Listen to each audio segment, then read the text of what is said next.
नमस्कार दोस्तों, आपके अपने चैनल अपना देश में आप सभी का हार्दिक स्वागत है।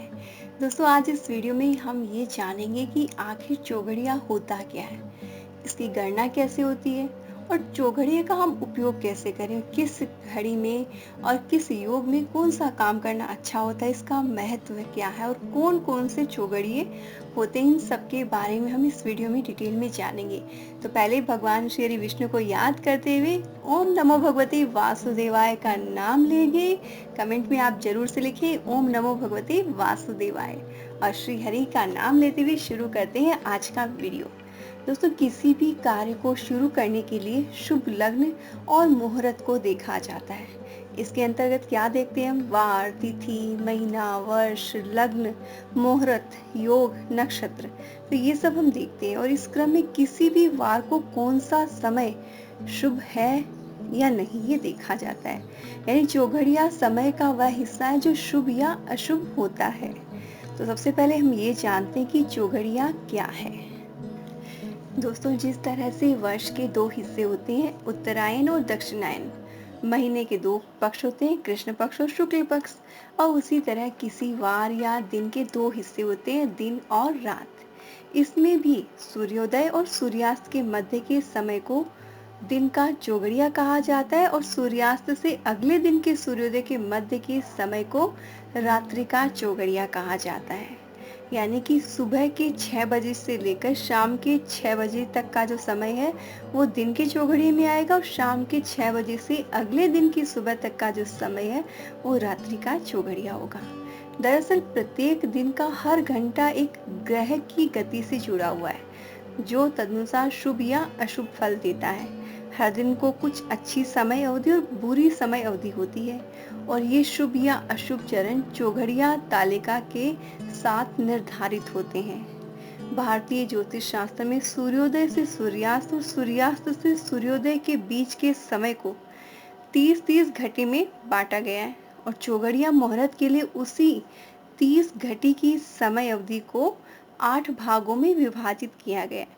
यानी कि जो दिन का चौघड़िया होगा उसके 8 हिस्से होंगे और जो रात का चौघड़िया होगा उसके भी 8 हिस्से होंगे, जिसके परिणाम स्वरूप दिन और रात के दौरान 8-8 चौघड़ियों के मुहूर्त हो जाते हैं और एक घटी लगभग 24 मिनट की होती है और एक चौघड़िया 4 घटी का यानी कि लगभग 96 मिनट का होता है और प्रत्येक चौघड़िया मुहूर्त लगभग 4 घटी का होता है। इसीलिए इसे चौघड़िया यानी चौ मतलब 4, घड़िया मतलब घटी यानी कि 4 घटी का समय। इसे इसे जो है चतुष्टिका मुहूर्त भी कहते हैं। अब चौघड़ियों के नाम जो 7 होते हैं, अमृत, रोग, लाभ, शुभ, चर, काल और उद्वेग। इनके अलग अलग इफेक्ट होते हैं और हर जो चौघड़ी का मुहूर्त होता है वो हर वार से जुड़ा होता है। वार और ग्रह से जुड़ा होने के कारण प्रत्येक चौघड़िया जो होता है क्या, जैसे समझ ले रविवार का दिन है यानी कि सूर्य ग्रह का, जिसका चौघड़िया उद्वेग से प्रारंभ होगा। यानी कि सुबह का जो चौघड़िया फर्स्ट जो रहेगा यानी कि सुबह 6 बजे से 7:30 के बीच का जो समय रहेगा वो रविवार के दिन हमेशा उद्वेग का ही रहेगा। इसी तरह से सोमवार का चंद्रमा अमृत से, मंगलवार का मंगल रोग से, बुधवार का बुध लाभ से और गुरुवार को गुरु शुभ से और शुक्रवार को शुक्र चर से और शनिवार का शनि काल से प्रारंभ होता है। मतलब क्या है कि जिस दिन जो वार होता है उस दिन का प्रारंभ उसके चौघड़िए से ही होता है। अब दोस्तों अगला सवाल ये उठता है कि कौन सा चौघड़िया जो शुभ होता है, अच्छा होता है। किसी शुभ कार्य को प्रारंभ करने के लिए अमृत, शुभ, लाभ और चर, ये 4 चौघड़ियाँ इनको सबसे उत्तम माना गया है और बाकी के 3 चौघड़ी यानी कि रोग, काल और उद्वेग को त्याग देना चाहिए, इनको अवॉइड करना चाहिए। चौघड़िया मुहूर्त का चयन करते समय खाली आपने यही नहीं देखना है, इसके साथ में आपने ये भी ख्याल रखना है कि समय या वार वेला, काल वेला, राहु काल और काल रात्रि के समय को भी आपने अवॉइड करना चाहिए। होता है कि कभी कभी हम ये देख लिए कि जो मुहूर्त है, जो समय है वो अमृत, शुभ, लाभ या चर में से ही कोई है, लेकिन फिर भी आपका काम नहीं बना तो आपको लगा कि शायद ढंग से मैंने नहीं देखा। ऐसा नहीं होता। अगर उस समय में वार वेला है, समय वेला है, ये काल वेला है, ये राहु काल है, या काल रात्रि है, उस समय में भी आप अगर कोई शुभ चौघड़िया है तभी आपको अवॉइड करना चाहिए, क्योंकि ऐसा माना जाता है कि इस समय कोई भी मंगल कार्य करना फलदायी नहीं होता है। वार वेला, काल वेला के दिन के दौरान प्रस्थित होते हैं, जबकि रात के दौरान जो होता है वो होता है काल रात्रि। यानी कि जो अवॉइडेबल टाइम डे टाइम में होता है वो वार वेला या काल वेला होता है, और रात्रि में काल रात्रि का योग होता है, वो अवॉइडेबल होता है। तो इस चीज़ का आपने ख्याल रखना। और प्रत्येक दिन का पहला मुहूर्त उस दिन के ग्रह स्वामी द्वारा प्रभावित होता है। जैसे कि एग्जाम्पल के लिए हम समझ लेते हैं कि रविवार का पहला चौघड़िया जो उसका मुहूर्त होगा वो सूर्य द्वारा प्रभावित होगा, क्योंकि रविवार का दिन जुड़ा हुआ है सूर्य देव से। और इसके बाद के जो अगर हम देखें कि शुक्र, बुध, चंद्रमा, शनि, बृहस्पति तथा मंगल द्वारा प्रभावित चौघड़िए आते हैं, और दिन का अंतिम मुहूर्त भी उस दिन के ग्रह स्वामी द्वारा प्रभावित होगा। यानी कि रविवार का जो अंतिम चौघड़िया होगा वो भी क्या होगा, सूर्य से ही जुड़ा हुआ होगा, यानी कि उद्वेग वाला ही होगा। तो अब दोस्तों निर्धारण कर लिया, इनके बारे में जान लिया, अब ये जान लेते हैं कि इन सातों का क्या इफेक्ट होता है। तो सबसे पहले हम बात करते हैं उद्वेग चौघड़िए की। ज्योतिष में सूर्य के प्रभाव को आमतौर पर अशुभ माना जाता है, इसीलिए इसे उद्वेग के रूप में चिन्हित किया जाता है।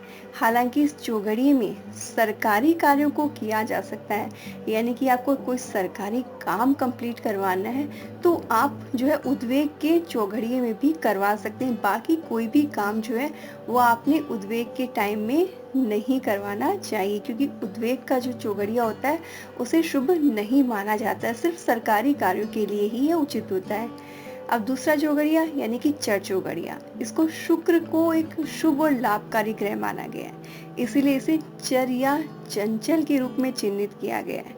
अब शुक्र की चर प्रकृति के कारण क्या होता है, चर चौघड़िया को यात्रा के लिए अच्छा माना जाता है। यानी किसी को यात्रा के लिए निकलना है तो चर चौघड़ियाओं उस समय निकलना चाहिए, बहुत ही शुभ फलदायी होता है। बाकी कामों के लिए जो है आपको सोच समझ के डिसीजन लेना चाहिए। चर जो उतना अच्छा नहीं होता, सिर्फ यात्रा के लिए चर चौघड़िया वो बेस्ट माना जाता है। अब बात करते हैं लाभ चौघड़ी की। बुध ग्रह भी शुभ और फल लाभप्रद ग्रह है, इसलिए इसे लाभ से चिन्हित किया गया है। लाभ की चौघड़ी में शिक्षा या किसी विद्या को सीखने का कार्य आरंभ किया जाता है तो बहुत ज्यादा फलदायी, यानी कि आपको पढ़ाई से रिलेटेड, नॉलेज से रिलेटेड कोई काम शुरू करना है तो उसके लिए आपने हमेशा लाभ का जो चौघड़िया है उसी को सेलेक्ट करना चाहिए, क्योंकि उस समय में काम शुरू किया हुआ हमेशा अच्छा रिजल्ट देता है। अब बात कर लेते हैं अमृत चौघड़िया की। तो चंद्र ग्रह अति ही शुभ और फलदायी और शुभ ग्रह माना गया है, इसीलिए इसे अमृत के रूप में जो है चिन्हित किया गया है। अमृत चौघड़िया जो होता है ना वो सभी कामों के लिए अच्छा होता है, यानी कि अगर अमृत चौघड़िया है तो आपको चाहे जो मर्जी काम हो आपको दोबारा सोचने की बिल्कुल भी जरूरत नहीं। आप कोई भी शुभ काम आप अमृत चौघड़ी में बिना सोचे कर सकते हैं, क्योंकि उनमें सभी कामों के रिजल्ट अच्छे ही आते हैं। पांचवा चौघड़िया काल चौघड़िया। शनि जो एक पापी ग्रह माना गया इसलिए इसे काल के रूप में चिन्हित किया गया है। काल चौघड़िया के दौरान कोई शुभ कार्य नहीं करना चाहिए, लेकिन कुछ मामलों में आप कर सकते हैं। जैसे अगर आपको धन कमाने से रिलेटेड कोई गतिविधि है, कोई काम आप ऐसा है जिससे आपको धन कमाना है तो वो काम आप काल के चौघड़िए में भी कर सकते हैं, वो भी आपको लाभदायक सिद्ध हो सकता है। बाकी कोई और काम जैसे है तो वो काम, जैसे किसी नए काम की शुरुआत करनी है आपने, तो वो काम आपने काल चौघड़ी में बिल्कुल भी नहीं करना चाहिए। छठा है शुभ चौघड़िया। बृहस्पति अत्यंत ही शुभ ग्रह, लाभकारी ग्रह माना गया है, इसीलिए इसे शुभ रूप में चिन्हित किया गया और शुभ चौघड़ियों को विशेष रूप से विवाह समारोह आयोजित करने के लिए यूज किया जाता है। यानी कि किसी के लिए शादी, सगाई, ये सब मुहूर्त के लिए आप देख रहे हो तो शुभ चौघड़ियों को सेलेक्ट करना चाहिए, वो सबसे उत्तम माना जाता है। सातवां चौघड़िया है रोग का चौघड़िया। मंगल एक क्रूर और अनिष्टकारी ग्रह है, इसलिए इसे रोग के रूप में चिन्हित किया गया है। रोग चौघड़ी के दौरान कोई भी शुभ कार्य नहीं करना चाहिए, लेकिन युद्ध में शत्रु को हराने के लिए रोग चौगड़िए की अनुशंसा की जाती है। बाकी किसी काम को नहीं करना चाहिए। और खास तौर पर अगर आपको किसी दवाई के लिए अगर डॉक्टर से कंसल्ट करना है तो वो जो है आपने रोग चौगड़िए में कभी भी नहीं करना चाहिए। इस बात का आपने विशेष ख्याल रखना है। तो दोस्तों ये हो गई चौघड़िए से जुड़ी हुई जानकारी। बहुत से जन ये सवाल करके पूछ रहे थे कि आखिर चौघड़िया कैसे देखना चाहिए, उसका पर्पस क्या है। तो शायद आपको इन सभी सवालों के जवाब मिल गए होंगे।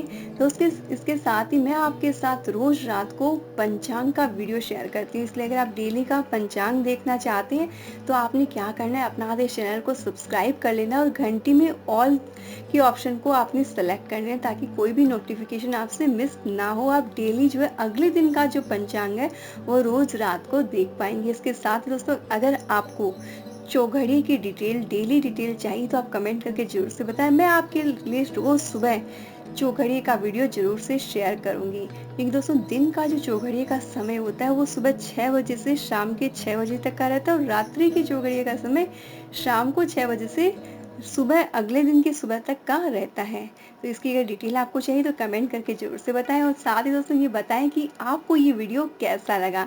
इन्फॉर्मेशन अगर अच्छी लगी तो शेयर ज़रूर से कीजिएगा। साथ ही कमेंट में ज़रूर से लिखिए ओम नमो भगवते वासुदेवाय।